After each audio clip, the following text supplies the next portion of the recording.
Hello बच्चों, आपका स्वागत है हमारे YouTube channel tricks with Atul sir. आज से हम हमारी इंडियन पॉलिटी की क्लास में आर्टिकल शुरू करने जा रहे हैं, जहां पर आज हम पढ़ेंगे पार्ट 1 और पार्ट 1 में आते हैं आर्टिकल 1 से लेके 4 तक। अब तक हम आर्टिकल शुरू करने से पहले जितने भी टॉपिक्स होते हैं इंपॉर्टेंट्स वो सारे कवर कर चुके हैं।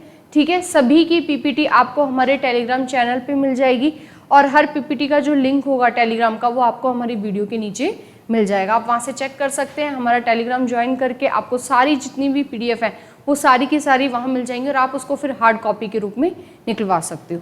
तो चलो आज से स्टार्ट करते हैं हम हमारा पार्ट 1 यानी कि आर्टिकल 1 से लेके 4 तक। देखो, सबसे पहले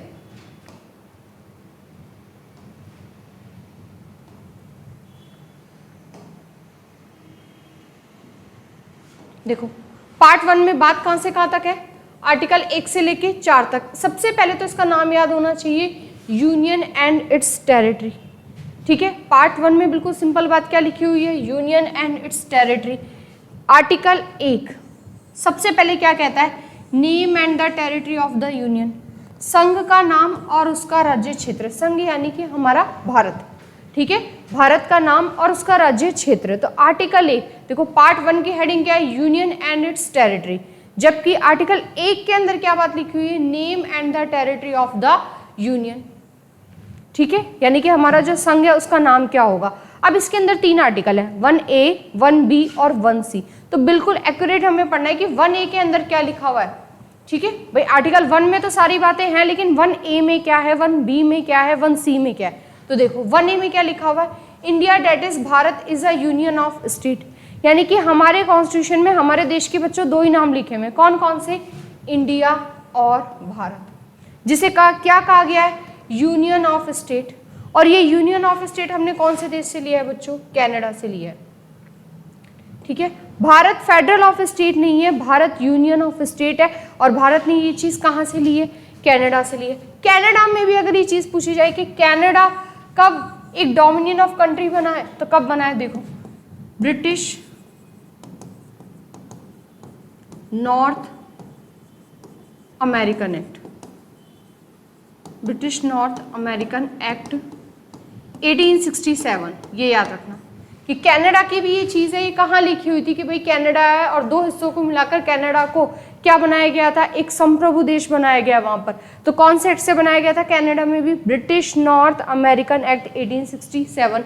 कि मान लो इस तरह का सवाल आ जाए कि कनाडा ने ये चीज़ कहाँ से ली है, तो ध्यान रखना यूनियन ऑफ स्टेट भारत ने कहाँ से लिया, कनाडा से। और कनाडा में भी चीज़ कहाँ से है, ब्रिटिश, हिंदी में बोलेंगे इसे ब्रिटिश उत्तरी अमेरिकन अधिनियम 1867। ठीक है, ब्रिटिश नॉर्थ अमेरिकन एक्ट 1867 से ये चीज़ें ली गई हैं। तो 1A हो गया आर्टिकल 1, और 1A के अंदर इंडिया डेट इज भारत, यानी कि भारत के 2 ही नाम है हमारे कॉन्स्टिट्यूशन में, तीसरा कोई नाम मेंशन नहीं है, इंडिया और भारत। ठीक है, देखो उसके बाद 1B में क्या लिखी हुई है चीजें,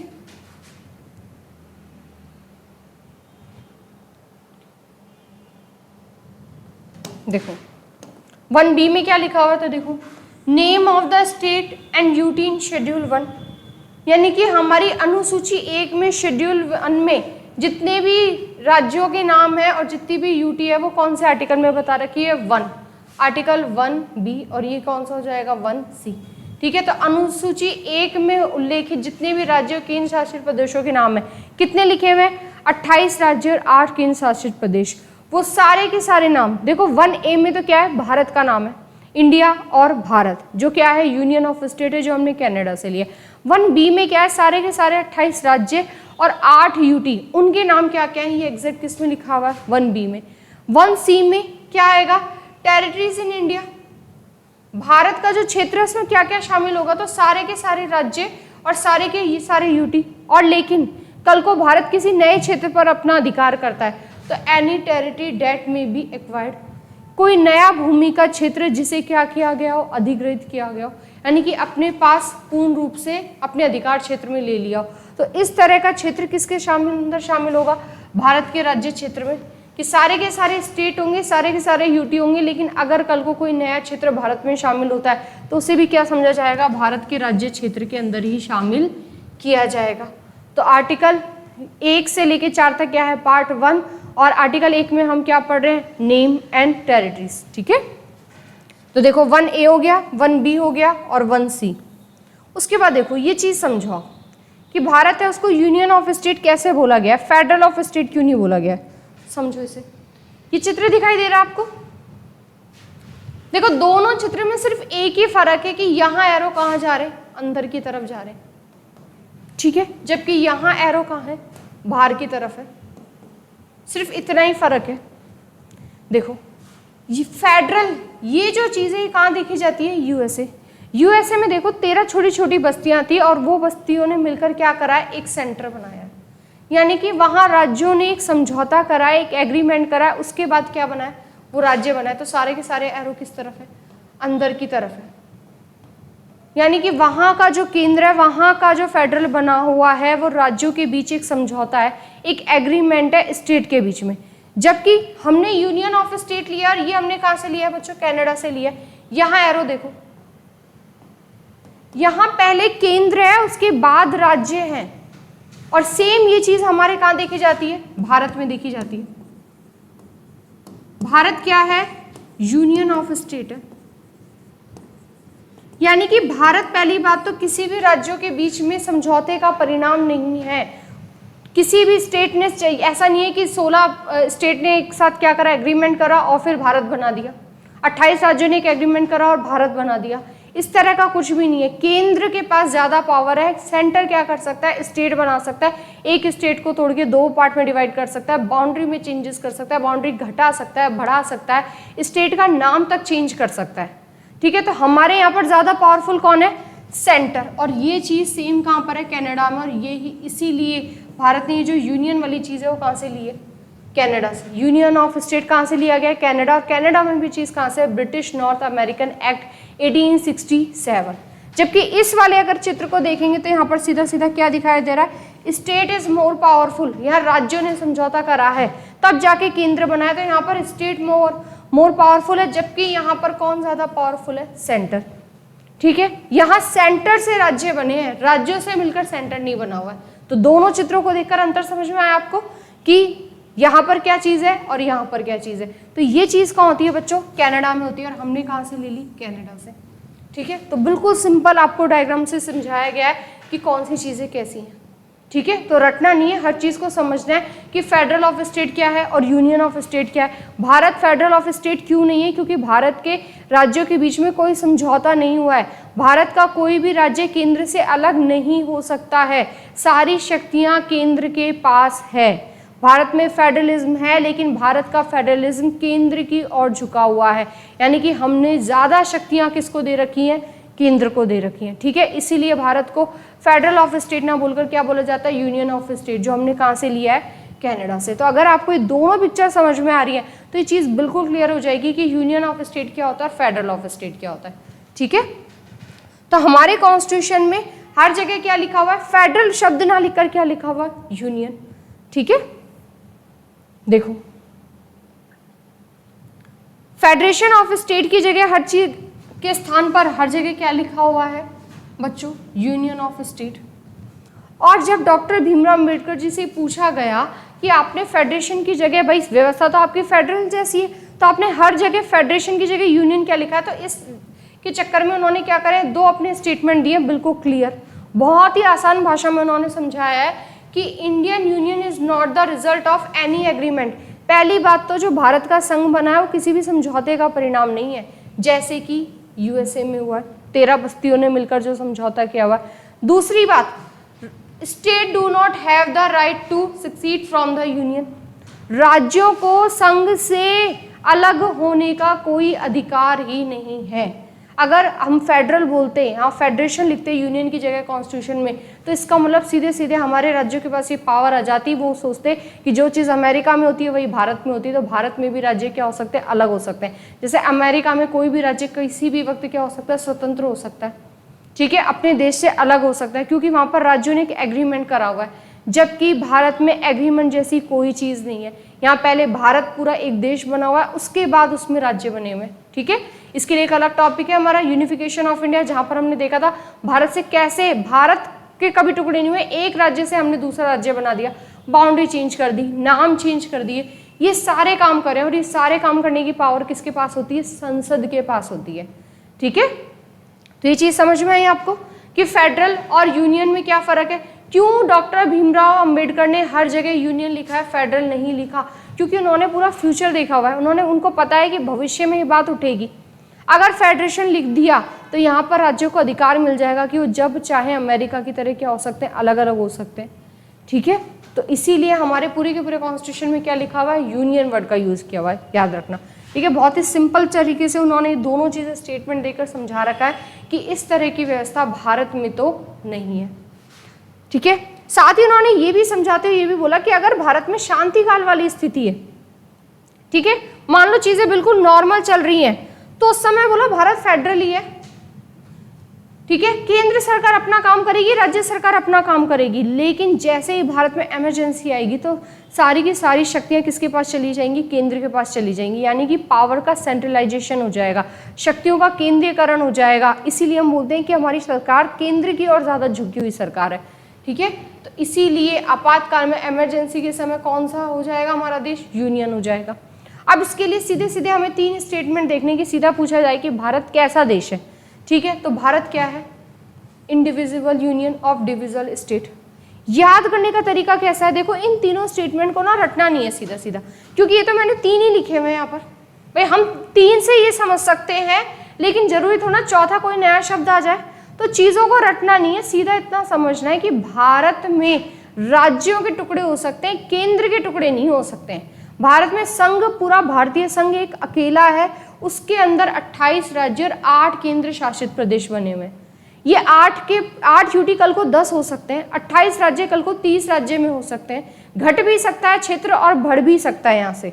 ठीक है, तो याद करने का तरीका सीधा क्या क्या है कि राज्यों के टुकड़े हो सकते हैं लेकिन संघ के टुकड़े नहीं हो सकते। अब कोई सा भी स्टेटमेंट लिखा जाए कि भारत कैसा देश है, कोई सा भी शब्द आ जाए, तो देखो विभाज्य, विभाज्य का मतलब क्या हो गया यहाँ पर? बट डिविजिबल स्टेट का मतलब क्या हो गया? जिसके क्या हो सकता है? जिसको डिवाइड किया जा सकता है, जिसके टुकड़े किए जा सकते हैं। तो सही है ये बात। संघ वहां पर यूनियन कैसा है? इंडिविजिबल है। संघ के यूनियन के टुकड़े नहीं हो सकते, जबकि किसके हो सकते हैं? राज्य के टुकड़े हो सकते हैं।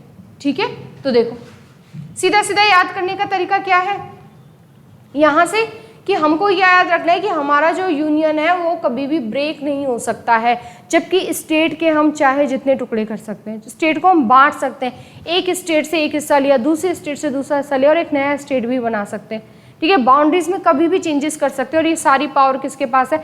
स्टेट गवर्नमेंट के पास नहीं है, ये पावर सीधा सीधा किसके पास है? पार्लियामेंट के पास। ठीक है, तो सीधे सीधे हमको ये 3 स्टेटमेंट याद रखने। ठीक है, लेकिन अगर चौथा आ जाए तो रटना नहीं है बिल्कुल भी, सिर्फ समझना है कि भारत में राज्यों को तोड़ा जा सकता है लेकिन संघ को तोड़ा नहीं जा सकता बिल्कुल भी। ठीक है, तो ध्यान रखना। पेपर में इनमें से तीनों स्टेटमेंट से पूछे हुए कि भारत कैसा देश है, तो चौथे में से ऑप्शन मिलेगा। अगर हम इसका बिल्कुल उल्टा कर दें कि राज्यों को तोड़ा जा सकता है, ठीक है भाई, राज्यों को तोड़ा जा रहा है लेकिन भारत में संघ को नहीं तोड़ा जा सकता, लेकिन ठीक उल्टा करना हो तो अमेरिका में क्या हो जाएगा? अमेरिका में है कि आप राज्य को ब्रेक नहीं कर सकते, लेकिन उनका जो संघ बना हुआ है, वो जो एग्रीमेंट है वो टूट सकता है, सिर्फ शब्द बदल जाएंगे। ठीक है, सेम ऐसी व्यवस्था कहाँ हो जाएगी? यूएसए में हो जाएगी। तो ये याद रखना। ठीक है, देखो अमेरिका में क्या है? अमेरिका में अविनाशी राज्यों का विनाशी संघ है, यानी कि वहां पर आप संघ को तोड़ सकते हो लेकिन उनका जो यूनियन है वो ब्रेक हो सकता है, लेकिन उनके जो स्टेट है वो ब्रेक नहीं हो सकते। इसीलिए जो केसी वियर नाम के व्यक्ति, उन्होंने क्लियर है बोला है कि भारत का जो फेडरलिज्म है वो क्वासी फेडरलिज्म। क्वासी फेडरलिज्म का मतलब क्या हो गया? अर्ध संघीय सरकार है। कैसी सरकार है? अर्ध संघीय। इसको हम सेमी फेडरल भी बोल सकते हैं दूसरी भाषा में। अर्ध संघीय सरकार है, क्वासी फेडरल है, यानी कि थोड़ा थोड़ा यूएसए जैसा है लेकिन सारी चीज़ें यूएसए जैसी नहीं है। इसलिए हमने सीधा सीधा कहाँ से यूनियन ले रखी है? यूनियन वाली चीज़ें हमने कहाँ से सीखी है? कनाडा से। तो केसी वियर का स्टेटमेंट बहुत बहुत ज़्यादा इंपॉर्टेंट है, सीधा सीधा पेपर में पूछा जाता है कि केसी वियर का ये शब्द क्वासी फेडरलिज्म वाला जो शब्द है वो किसने बोला हुआ है? तो किसने बोला हुआ है? केसी वियर ने। ठीक है, उसके बाद देखो आर्टिकल 2 क्या कहता है, तो ये सारी डिटेल तो किसके बारे में होगी, 1 के बारे में। देखो सीधा सीधा ना ये नहीं पूछा जाएगा हमसे पेपर में कि आर्टिकल 1 में क्या आता है, India that is Bharat union of state, ये सबको पता है।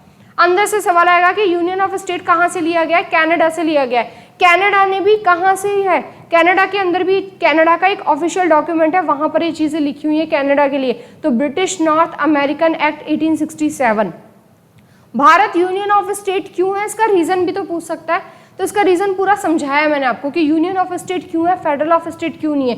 केसी वेयर ने क्वासी फेडरल बोला है, तो क्यों बोला है, क्या मीनिंग हो सकता है इस क्वासी फेडरल का या फिर सेमी फेडरलिज्म का।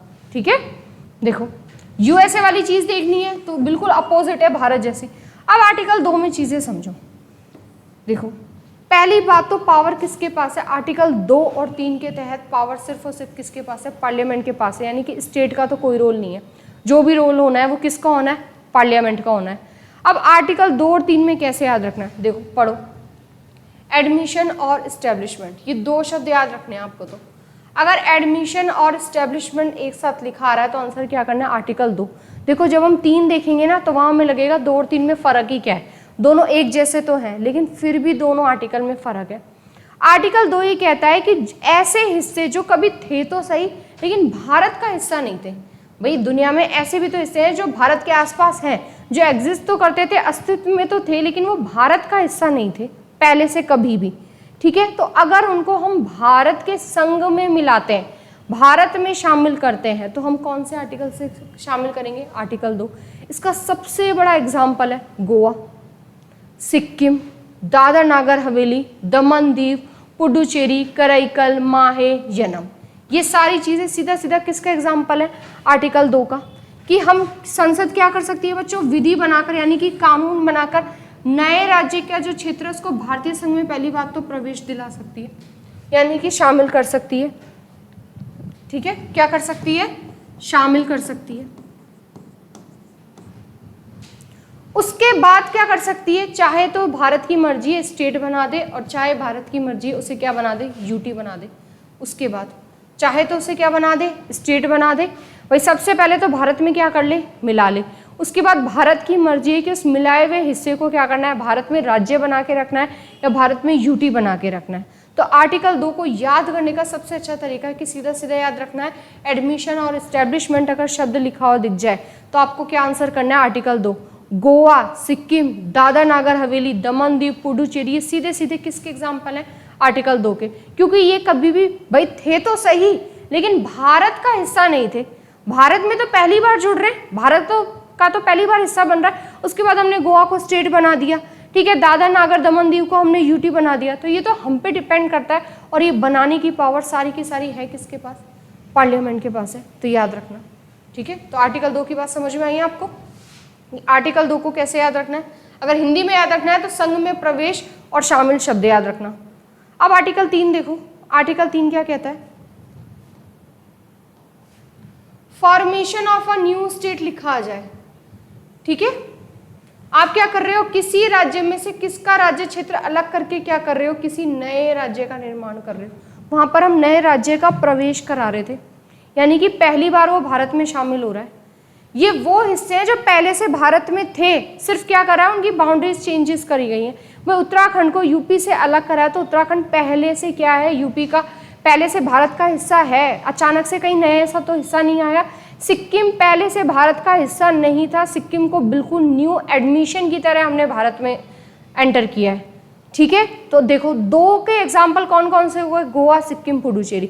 जबकि 3 का एग्जाम्पल हम सीधा सीधा दे सकते हैं कि यूनाइटेड प्रोविंसेस संयुक्त प्रांत था 1950 में। 1950 में हमने क्या कर दिया, उसका नाम यूपी कर दिया। 2011 में हमने उड़ीसा को उड़ीसा ना बोलकर क्या कर दिया, उड़ीसा कर दिया। नए राज्य बनाए गए हैं। तो आर्टिकल 2 और 3 के तहत सारी पावर पहली बात तो किसके पास है, संसद के पास है।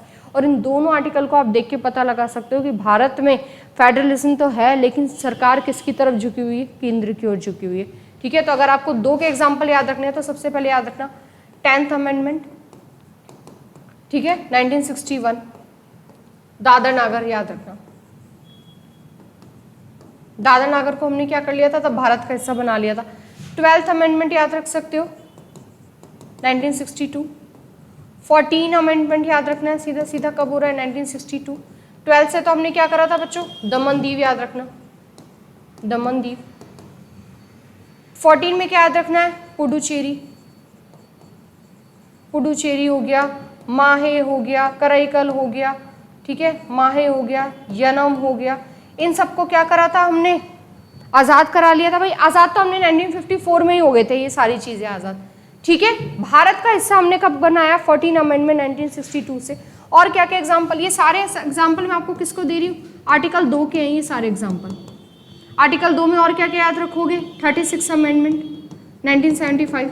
सिक्किम के लिए, सिक्किम को हमने क्या करा था, 22वें नंबर का राज्य बना था, याद रखना। सिक्किम कौन से नंबर का राज्य बना है भारत में, 22वें। 56 अमेंडमेंट बहुत इंपॉर्टेंट है, 1987 गोवा, गोवा कौन से नंबर का राज्य बना है, 25वें नंबर का राज्य बना है। तो 10th अमेंडमेंट, 12, 14, 36, 56 अमेंडमेंट, ठीक है। इन सारे अमेंडमेंट से 10 से दादर नागर, 12 से दमन दीव हो गया, 14 से पुडुचेरी, माहे, यनम, कराईकल हो गया। इन सबको हमने क्या करा है, भारत का हिस्सा बनाया और उसके बाद हमने डिसाइड करा है कि किसको गोवा बनाना है और किसको यूटी बनाना है। 36 से हमने सिक्किम को बनाया है, ठीक है। 56 से हमने क्या करा है, गोवा को 1987 में 25वें नंबर का राज्य बनाया है। तो याद रखना ये सारी चीजें, ये सारी की सारी किससे जुड़ी हुई है, आर्टिकल 2 के एग्जाम्पल दिए, जबकि आर्टिकल 3 में सीधा सीधा याद रख सकते हो, उत्तराखंड यूपी से अलग हो चुका है, ठीक है। यूपी को जो पहले बोला जाता था वो यूनाइटेड प्रोविंसेस बोला जाता था, उड़ीसा को 2011 तक उड़ीसा बोला जा रहा है, उसके बाद उसका नाम चेंज कर दिया। तो आर्टिकल 3 के अंदर क्या याद रखना है आपको, formation of a new state, और ये पावर भी किसके पास होती है बच्चों, पार्लियामेंट के पास होती है। तो सीधी सी बात है, आर्टिकल 2 में कोई भी काम हो रहा हो चाहे 3 में कोई भी काम हो रहा है, पावर है किसके पास, पार्लियामेंट के पास है, ठीक है। तो ये एग्जाम्पल याद रखना। और ये अमेंडमेंट बहुत इंपॉर्टेंट है, कौन सा अमेंडमेंट से क्या क्या काम हो रखा है। सिक्किम 22वें नंबर का राज्य बना है, गोवा भारत में 1987 में 25वें नंबर का राज्य बना है, ठीक है। दादर नागर से अलग कर दिया था इसे। उसके बाद देखो क्या क्या कर सकती है भाई, क्या क्या काम हो सकता है, तो देखो नया राज्य का अगर आप निर्माण कर रहे हो तो राज्य के क्षेत्र को क्या कर सकती है, बढ़ा सकती है। याद रखना है आर्टिकल 3 से क्या क्या काम हो सकते हैं, बढ़ा सकती है, घटा भी सकती है, रिड्यूस भी कर सकती है और क्षेत्र को इंक्रीज भी कर सकती है। और क्या कर सकती है, बाउंड्री में चेंजेस कर सकती है और नाम बदल सकती है। तो 4 चीजें याद रखना, क्षेत्र को बढ़ा सकती है, घटा सकती है, बाउंड्री में चेंजेस कर सकती है और साथ में नाम भी चेंजेस कर सकती है। कौन से आर्टिकल से, आर्टिकल 3 से। और ये सारी पावर है किसके पास करने के लिए, तो पार्लियामेंट, ठीक है। उसके बाद देखो नए राज्य का जो निर्माण है वो कैसे होता है, इसका पूरा का पूरा प्रोसेस समझो। पहली बात तो अगर आपको नया राज्य बनाना है, आर्टिकल 3 से अगर आप नए राज्यों का निर्माण कर रहे हो तो इस तरह का जो बिल है वो प्रेसिडेंट की प्रियोर अप्रूवल से ही पार्लियामेंट में लाया जाएगा। और पार्लियामेंट के किसी भी हाउस में ला सकते हैं, चाहे तो पहले लोकसभा में ले आओ और चाहे राज्यसभा में ले आओ, लेकिन प्रेसिडेंट की प्रियोर अप्रूवल, राष्ट्रपति की पूर्वानुमति चाहिए।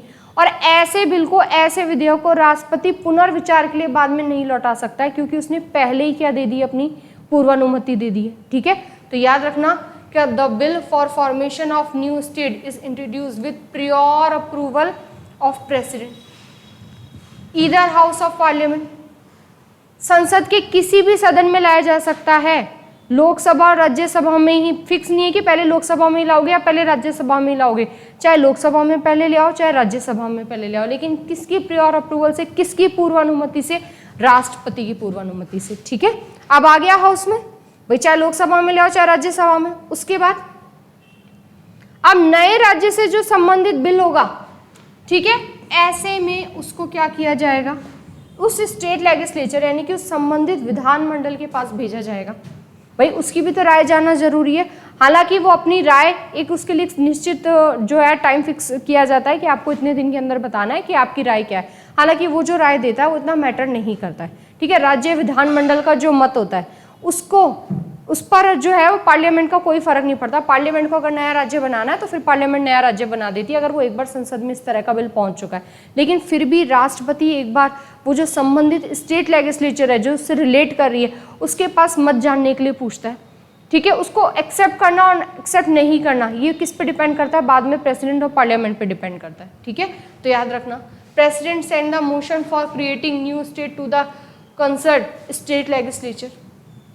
उस राज्य की विधानमंडल के पास भेजेगा, लेकिन देयर इज नो इम्पैक्ट, कोई फर्क नहीं पड़ेगा कि वो राज्य का जो विधानमंडल है वो क्या कहता है, हाँ करता है कि ना करता है, लेकिन सिर्फ एक बार पूछा जाता है और कुछ टाइम पीरियड फिक्स किया जाता है, एक सर्टेन पीरियड दिया जाता है। ठीक है भाई, मान लो 15 दिन दे दिए, 1 महीना दे दिया, ज़्यादा से ज़्यादा ऐसा कहा जाता है कि 60 दिन के अंदर या 2 महीने के अंदर अंदर ये चीज़ें बतानी होती है।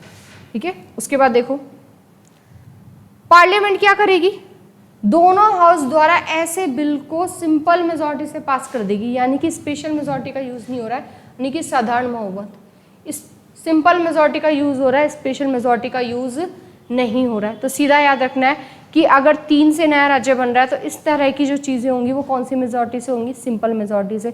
अब नोट करके याद रखनी है कौन कौन सी चीज़ें नहीं होती हैं। तो पहली बात तो जॉइंट सिटिंग, जो आर्टिकल 108 में आती है, संयुक्त बैठक किस में आती है, आर्टिकल 108 में। पहली बात तो इस तरह का कोई प्रोविजन नहीं है कि जॉइंट सिटिंग बुलाई जाएगी। दूसरी बात, प्रेसिडेंट जब एक बार प्रियोर अप्रूवल दे चुका है तो वो उसे रिटर्न नहीं कर सकता, पुनर्विचार के लिए वापस नहीं लौटा सकता है। तो याद रखना प्रियोर अप्रूवल चाहिए प्रेसिडेंट की, फिर प्रेसिडेंट उस स्टेट लेजिस्लेचर के पास भेजेगा। ठीक है, वहां से वो पास होकर आता है नहीं आता उससे कोई फर्क नहीं पड़ता। पार्लियामेंट ऐसे में अपना डिसीजन क्लियर कर चुकी होती है, और लोकसभा अगर राज्यसभा यानी कि संसद अगर उसे साधारण बहुमत सिंपल मेजॉरिटी से पास कर देती है तो नए राज्य का फॉर्मेशन हो जाता है। ठीक है, तो ये पॉइंट वाले नोट वाले पॉइंट और याद रखना कि क्या क्या नहीं हो सकता है। उसके बाद देखो सीधा सिंपल आर्टिकल 4 क्या कहता है। आर्टिकल 4 ये कह रहा है कि फर्स्ट शेड्यूल और फोर्थ शेड्यूल, भाई फर्स्ट में क्या आता है, नेम और ड्यूटीज रहते हैं, name and boundaries of state and duties. Fourth schedule में हम क्या करते हैं, चौथी अनुसूची में राज्यसभा की सीटों का बंटवारा करते हैं फोर्थ शेड्यूल में। तो सीधा से ये कहा गया है कि अगर आपको फर्स्ट में और फोर्थ शेड्यूल में साथ में कौन कौन से आर्टिकल याद रखोगे, आर्टिकल 2 और 3, first schedule fourth schedule, article 2 और आर्टिकल 3, इनमें कोई भी चेंजेस करने हैं तो वो चेंजेस किससे करने हैं, सिंपल मेजॉरिटी से करने हैं, उसको अमेंडमेंट नहीं समझा जाएगा। और अमेंडमेंट बच्चों कौन से आर्टिकल में आता है, आर्टिकल 368 में। तो इतनी सिंपल सी बात किस में लिखी हुई है, आर्टिकल 4 में लिखी हुई है। तो हमारे लिए ज़्यादा इंपॉर्टेंट 1 से लेकर 4 तक में कौन सा है, पहला, दूसरा और तीसरा। दूसरा और तीसरा बिल्कुल क्लियर याद रखना कि जो भारत के कभी हिस्से ही नहीं थे, भाई इस दुनिया में अस्तित्व तो रखते थे लेकिन भारत का हिस्सा नहीं थे, तो आर्टिकल 2। लेकिन जो ऑलरेडी भारत में, सिर्फ भारत को हमने क्या करा, इधर से उधर उसमें चीज़ों को फर्क करा है कि भाई तेलंगाना को आंध्र प्रदेश से कर दिया, उत्तराखंड को यूपी से अलग कर दिया। तो इसमें हमने कौन से आर्टिकल का यूज़ करा है, आर्टिकल 3 का। नाम चेंज कर दिया, उसकी बाउंड्री चेंज कर दी, किसी स्टेट का एरिया कम कर दिया, किसी का बढ़ा दिया। तो ये सारे काम हम किससे कर रहे हैं, आर्टिकल 3 से कर रहे हैं। ठीक है, लेकिन सिक्किम होगा, गोवा हो गया, दमन दीव, पुडुचेरी, ये कभी भारत का हिस्सा नहीं थे, इनको हमने बिल्कुल न्यूली एडमिशन की तरह भारत में प्रवेश करवाया। तो ये कौन से आर्टिकल से करा है, आर्टिकल 2 से। ठीक है, तो याद रखना आज हमारा पूरा क्या कंप्लीट हो गया है, पार्ट 1, आर्टिकल 1 से लेकर 4 तक पूरी डिटेल में मैंने आपको हर चीज़ समझाई है। ठीक है, नेक्स्ट वीडियो में हम पार्ट 2 पढ़ेंगे जिसमें क्या आता है, सिटीजनशिप। ठीक है, और भारत में कैसी नागरिकता है, एकल नागरिकता है, सिंगल सिटीजनशिप। यानी नेक्स्ट वीडियो में हम पढ़ेंगे आर्टिकल 5 से लेके 11 तक। इस तरह से पूरे आर्टिकल की आपकी सीरीज कंप्लीट हो जाएगी। ठीक है, और अब जैसे एक PYQ बन चुकी है कॉन्स्टिट्यूएंट असेंबली की, ठीक है, उसकी अलग से आपको प्लेलिस्ट मिल जाएगी। तो आपने अगर कॉन्स्टिट्यूएंट असेंबली पूरा पढ़ दिया तो उसके क्वेश्चन सॉल्व करो। ठीक ऐसे ही अभी तक जितने भी वीडियोस हो चुके हैं उन सब की भी PYQ सीरीज अब आ रही है। ठीक है, तो साथ में पहले थ्योरी वाली वीडियो देख दी, टॉपिक क्लियर कर दिया, और उसके बाद क्या कर दिया, उसके क्वेश्चन सॉल्व कर दिए। और इन सभी की जो हार्ड कॉपी है वो आप निकलवा सकते हो, और आपको सॉफ्ट कॉपी कहाँ मिल जाएगी, हमारे टेलीग्राम चैनल पर। तो सभी का जो इनका लिंक है, टेलीग्राम का लिंक, वो आपको हमारी वीडियो के नीचे मिल जाएगा। ठीक है बच्चों, थैंक यू।